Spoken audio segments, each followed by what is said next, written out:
आता सकाळीच गेले होते शेतात, झाडाच्या शेंगा तोडून आणले आणि आता ते निसून झाले. एवढी घाण निघली, आळई बिळई मवा. आणि आता मग हिरव्या मिरच्या आणल्या झाडाच्या, त्या खुडल्या शेंगदाणे, हिरवी मिरची, हळद, मीठ आणि हे धन एवढं दळून आणायचं. मिक्सरमधून दळून घ्यायचं, शेंगा शिजायला टाकायच्या मिरचीच्या पाण्यामध्ये, परतू घ्यायच्या. मग त्याच्यात मिरचीचं पाणी टाकायचं, थोडीशी वाफ दाबायची. कवळ्या शेंगा लगेच शिजायचं. पाणी टाकायचं तुम्हाला, पाणी टाकलं. याच्यात कढई ठेवली चुलीवरती. आता त्यात मी टाकणार 2-3 वगळ्या तेल.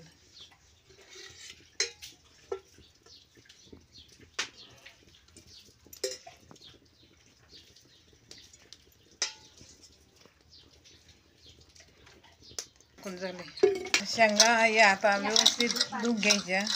आळई मळई मवा बिवा काही असलं तर ते कालवणावरती तरंगलं नाही पाहिजे.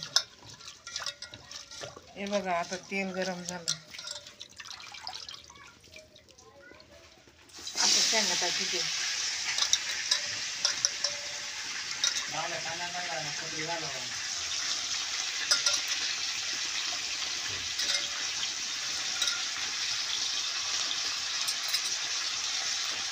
आता त्या तेलामध्ये परतू घ्यायचं. नंतर मिरची दळून द्यायली ना, ते पाणी यात ओतायचं आणि मग वाफ दाबायची. ते परत काढून घ्यायचं वाफ दाबून. लई कवळ्या 5-10 मिनिटातच होणार ते.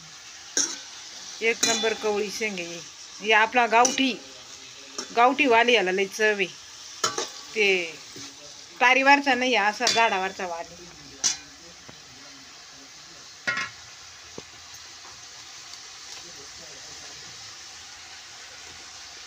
येवाला लई चव.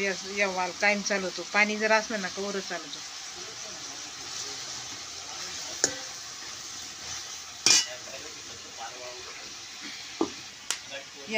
या मसाला दळून आणले. याच्यामध्ये शेंगदाणे, धन, हळद, मिरची आणि आता ते थोडा ना पाणी होती ते त्या शेंगामध्ये. मग ही नंतर शेवटला टाकीन काढून राहिली.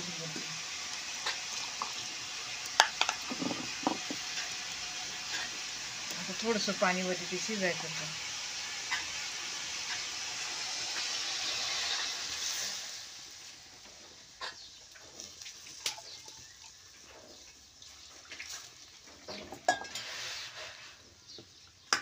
हे बघा आता ते मस्त पाण्यामध्ये मिरचीच्या हलू घेते. मग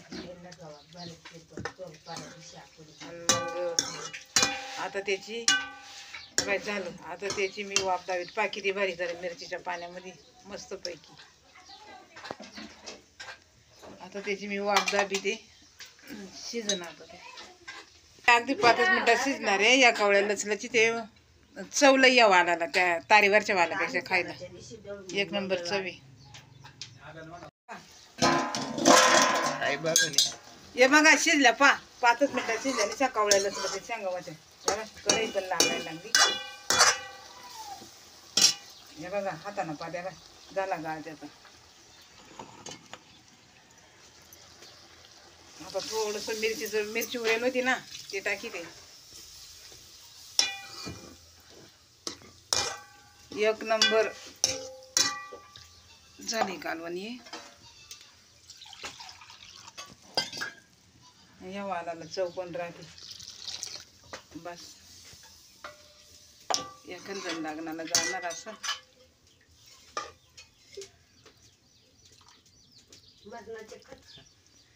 आता ही ना कमी साहित्यामध्ये चांगली भारी भाजी बनणार आहे.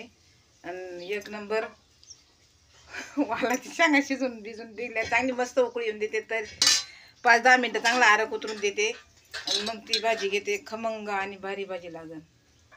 एक नंबर चव. असे बनवा, तुम्ही पण बनवा. मला पण सांगा, माई पण पहा. मला पण सांगत राहा काही येतंय का नाही. छान भाजी उकळून दिलेली आहे मी. या गावरान पद्धतीचा वाल, गावरान पद्धतीचं म्हणजे खेड्यावरची गावरान पद्धतीची भाजी मी बनवली आहे. हे असे तुम्ही पाहतच राहा कमेंटमध्ये आणि मला पण सांगत राहा. हे बघा किती छान बनवली, खायला पण काय चव, खमंग भाजी बनवली.